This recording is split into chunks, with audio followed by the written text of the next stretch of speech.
Praise the Lord. खरूज उसका 12वां बाब और उसकी 7वीं आयत के अंदर खुदा ये फरमाता है कि अपने घर की चौखटों पर बर्रे के खून को लगाना है।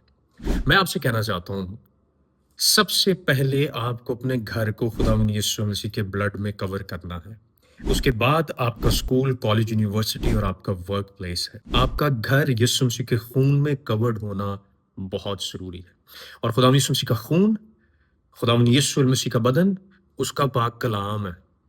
इसका मतलब ये है कि आपको अपनी फैमिली को, अपने घर को, घराने को यीशु मसीह के कलाम में प्रोटेक्ट करना है, उसमें कवर्ड रखना है। क्योंकि जो घर में होगा वही आप अपने वर्क प्लेस पर लेकर जाएँगे। जो घर में होगा वही आप अपने यूनिवर्सिटी, कॉलेज में लेकर के जाएँगे।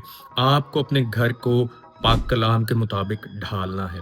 शैतान हमेशा फैमिलीज़ को ब्रेक करना चाहता है, डिवाइड करना चाहता है, लेकिन खुदा फैमिलीज़ को बिल्ड करता है। खुदा का मंसूबा फैमिलीज़ को बिल्ड करना है।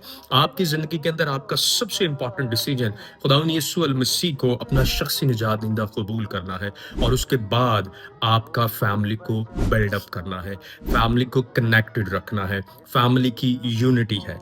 इसलिए हमेशा इस बात को याद रखिए, जितना आप कलाम में रूटेड होंगे, उतना ही आपकी फैमिली प्रॉस्पर करेगी, उतना ही आपकी फैमिली बढ़ती चली जाएगी। इसलिए फैमिली प्रेयर कीजिए, यीशु के खून में प्रोटेक्टेड रखिए। God bless you all.